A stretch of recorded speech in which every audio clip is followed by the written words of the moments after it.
Hello दोस्तों, आपका स्वागत है हमारे चैनल जीके मास्टर में। और आज हम लोग बात करेंगे बिहार में ड्राइवर की वैकेंसी आ चुका है और यह परमानेंट जॉब है। और इसका जो क्वालिफ़िकेशन है वह मैट्रिक पास है। उसके बाद ड्राइवरी लाइसेंस आपके पास होना चाहिए। तो चलिए वीडियो शुरू करते हैं। इसमें आपको पूरी जानकारी उपलब्ध करा देंगे। इससे पहले अगर चैनल पर नए हैं तो प्लीज़ चैनल को सब्सक्राइब कीजिएगा, शेयर कीजिएगा और लाइक कीजिएगा। ऐसे ही अपडेट जानने के लिए सबसे पहले देख लीजिए यहाँ यह बिहार सरकार बिहार तकनीकी सेवा आयोग के माध्यम से आया हुआ है और विज्ञापन संख्या 37/2023 है। वाहन चालक के पद पर नियमित नियुक्ति है। तो विज्ञापन ध्यान दीजिएगा, यहाँ नियमित नियुक्ति यानी कि यह अस्थायी नियुक्ति है, यह संविदा पर नहीं है। जो भी यहाँ ज्वाइनिंग होगा वह अस्थायी होगा, यानी 60 साल के लिए होगा। उसके बाद विभिन्न विभागों में वाहन चालक के कुल 145 रिक्त पदों पर नियमित नियुक्ति हेतु सामान्य प्रशासन विभाग बिहार पटना के माध्यम से प्राप्त अधियाचना के आलोक में सुयोग्य उम्मीदवारों जो भारत के नागरिक हो से विहित प्रपत्र में वेबसाइट इतना पर दिनांक 1/9/2023 से 30/9/2023 तक ऑनलाइन आवेदन आमंत्रित किए जाते हैं। वाहन चालक के पद पर नियुक्ति हेतु अधियाची विभागों द्वारा प्राप्त अधियाचनाओं की विवरणी, पदों की विवरणी, वेतनमान एवं शैक्षणिक योग्यता निम्न प्रकार है। सबसे पहले देख लीजिए यहाँ आपको इसमें कितना वेतन मिलेगा। तो ये आपको यहाँ कम से कम इन हैंड 30,000 रुपये आपको मिलेगा। उसके बाद योग्यता की बात कर लें तो उम्मीदवार की न्यूनतम योग्यता शैक्षणिक योग्यता मैट्रिक अथवा इसके समकक्ष होना चाहिए, यानी कि आपको सिर्फ मैट्रिक पास होना चाहिए। उसके बाद वाहन चालक का इन्हें वैध लाइसेंस प्राप्त होना आवश्यक है। और 3 में यातायात विनियम की उन्हें अच्छी जानकारी रहना चाहिए, यानी कि आप बाएं दाएं सामान्य जानकारी होना चाहिए, मौखिक। उसके बाद स्वस्थ रहना, तो सभी स्वस्थ ही रहेंगे तभी तो यहाँ फॉर्म भरेंगे। विभाग का नाम दिया हुआ है यहाँ सामान्य प्रशासन विभाग, वित्त विभाग, पर्यावरण विभाग, लघु जल संसाधन विभाग, जल संसाधन विभाग पटना। और इसमें जो सभी श्रेणी के पद दिया हुआ है और यहाँ 35% महिलाओं के लिए भी आरक्षण दिया गया है। और सबसे बड़ी यहाँ जो वैकेंसी है वह 62 वैकेंसी है। जनरल का आर्थिक रूप से कमज़ोर के लिए 14 वैकेंसी, अनुसूचित जाति के लिए 26, अनुसूचित जनजाति के लिए 2 और अत्यंत पिछड़ा वर्ग के लिए 24 और पिछड़ा वर्ग के लिए 12 और पिछड़ा वर्ग की महिलाओं के लिए 5। यानी यह बहुत ही अच्छा है। देखिए यहाँ नोट, अधियाचित रिक्तियों में दिव्यांग हेतु कोई भी रिक्तियां कर्णावित नहीं है। 2 में काउंसलिंग के पूर्व अधियाची विभागों से प्राप्त होने वाले अधिसूचना में शामिल किया जा सकता है, यानी सीटें की संख्या बढ़ और घट सकता है। उसके बाद आगे यहाँ उम्र सीमा 18 वर्ष से लेकर 37 वर्ष का होना चाहिए, यह बहुत ही अच्छा है। और जबकि रिजर्व कैटेगरी हैं उनके लिए अलग अलग प्रकार का है, जैसे पिछड़ा वर्ग, अत्यंत पिछड़ा वर्ग पुरुष के लिए और महिला के लिए 40 वर्ष, अनुसूचित जाति, अनुसूचित जनजाति महिला के लिए 42 वर्ष। उसके बाद यहाँ जन्म तिथि आपका यह सब हो गया, यानी आरक्षण सिर्फ बिहार के निवासियों को ही मिलेगा।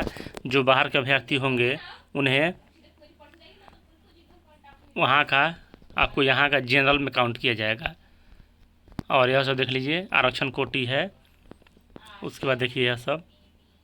अब बात कर लें यहाँ फीस का, तो समान वर्ग, पिछड़ा वर्ग, अत्यंत पिछड़ा वर्ग, आर्थिक रूप से कमजोर वर्ग के लिए 600 रुपया है। अनुसूचित जाति, अनुसूचित जनजाति बिहार के अस्थायी निवासियों के लिए 150 रुपया है। अनारक्षित वर्ग की महिलाओं के लिए 150 रुपया है। बिहार के राज्य के बाहर के उम्मीदवार चाहे किसी भी वर्ग की महिला पुरुष हो 600 रुपया लगेगा। हाँ, यहाँ भी स्पष्ट कर दिया गया है, बहुत अच्छा है। उसके बाद यहाँ देख लीजिए फ़ोटो पहचान पत्र एवं ड्राइविंग लाइसेंस, यह आपका सबसे महत्वपूर्ण है कि आप यहाँ आपके पास ड्राइविंग लाइसेंस होना ही चाहिए, तभी आपका इसमें चयन होगा। तो जब ड्राइवर का है तो ड्राइविंग लाइसेंस अनिवार्य है, अगर नहीं रहेगा तो आप नहीं भर पाएंगे। उसका सबसे महत्वपूर्ण यहाँ चयन प्रक्रिया, प्रथम अहर परीक्षा होगा। आयोग सभी अभ्यर्थियों के लिए प्रथम चरण में कंप्यूटर बेस्ड CBT के माध्यम से परीक्षा आयोजन किया जाएगा और यहाँ 100 अंकों का परीक्षा होगा और हिंदी अंग्रेजी दोनों भाषा में प्रश्न होंगे। और प्रश्न जो होंगे वह बहुविकल्पीय होंगे, यानी ऑब्जेक्टिव होंगे और नकारात्मक अंकन भी लागू होगा 1/5 और 1 अंक दे होगा सही के लिए देखिए यहाँ 1/4 लिखा हुआ है, यानी अगर 4 आप गलती करते हैं तो 1 सही अंक काटा जाएगा। और यहाँ मैट्रिक के स्तरीय प्रश्न पूछे जाएंगे। और यहाँ लिखा हुआ है पिछड़ा वर्ग के लिए 36%, जनरल के लिए 40% न्यूनतम अंक लाना अनिवार्य है। नोट: कंप्यूटर बेस्ड टेस्ट में अभ्यर्थियों को अपने कोटि के अनुसार न्यूनतम अर्हता प्राप्त नहीं होने के कारण प्रतियोगिता से बाहर हो जाने के लिए अभ्यर्थी का कोई दावा मान्य नहीं होगा। अगर आप 40% से कम लाते हैं अपने कैटेगरी में, देख लीजिए यहाँ दिया हुआ है, अगर इससे कम लाते हैं तो आपका सिलेक्शन अगले चरण के लिए नहीं किया जाएगा। तो सभी अभ्यर्थी ला ही देते हैं।